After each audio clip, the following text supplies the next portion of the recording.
For days, we've been told about an authoritarian and undemocratic overreach by President Trump over the LA riots.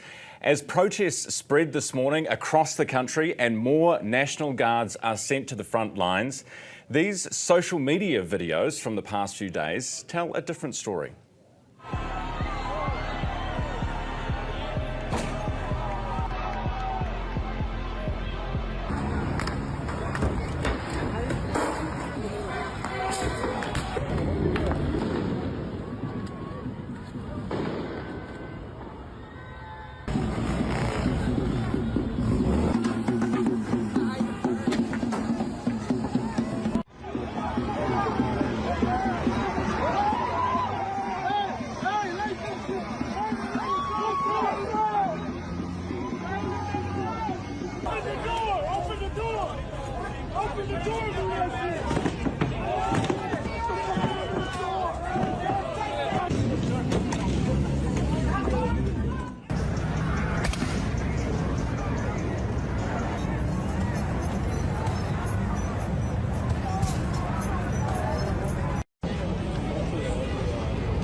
Now, we'll hear from Caroline Levitt, who's Donald Trump's spokesperson at the White House, in just a second. But right now, reporter Hugh Griffith from AFP is in Los Angeles and with me this morning.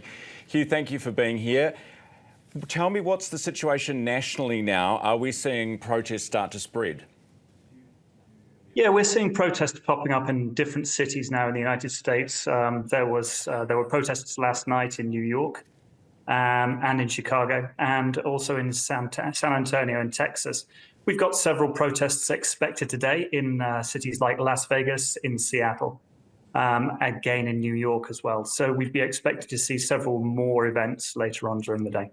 Is it getting worse, or is there a sign that the protesters are worn out and are dispersing?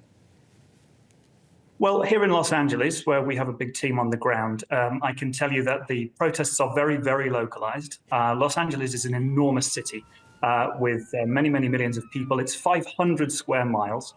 The protests have been taking place in the downtown area, which is 1 square mile. It's several city blocks, that's all. And the protests have been limited very much to a small number of places. The trouble that we've seen over the last few days, particularly the pictures that you were showing in the lead up to this, many of these stem from Sunday. There were isolated acts of eye-catching violence, the cars being set fire to, and the rocks being thrown at the police cars. Those all happened on Sunday. The bulk of the trouble that we've seen has been after dark. It's been small groups of people. It hasn't been the several thousand people who've gathered for peaceful protests during the day. So that feeds into this idea that the White House is provoking and maybe inflaming some of this. Depending on where you sit on the political spectrum, I suppose, would determine what your view on that is, Hugh.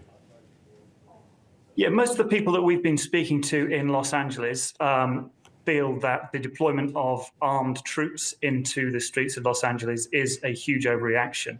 As I said, it's a very, very small part of the city that's affected. If I look outside my window, our office is in Hollywood, it looks completely normal outside. As I drive through the city, it's completely normal.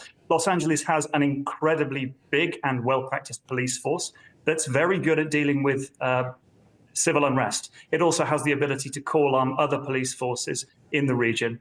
And the mayor and the police chief have both insisted that they have the capacity to deal with any civil unrest that's happened. All right, Hugh, really appreciate your time this morning. That's Hugh Griffith, who's the AFP reporter for us in Los Angeles this morning. Let's go now to Caroline Levitt at the White House. This is Donald Trump's press spokesperson, had this to say a short time ago. What we have seen transpire in Los Angeles, California in recent days is shameful. Left-wing radicals waving foreign flags viciously attacked ICE and Border Patrol agents as well as Los Angeles police officers. These criminals injured police, threw rocks at police cars and officers, burned vehicles, shut down freeways, and lobbed Molotov cocktails. These attacks were aimed not just at law enforcement, but at American culture and society itself. Rioters burned American flags, chanted "Death to ICE," and spray-painted anti-American slogans on buildings. But President Trump will never allow mob rule to prevail in America.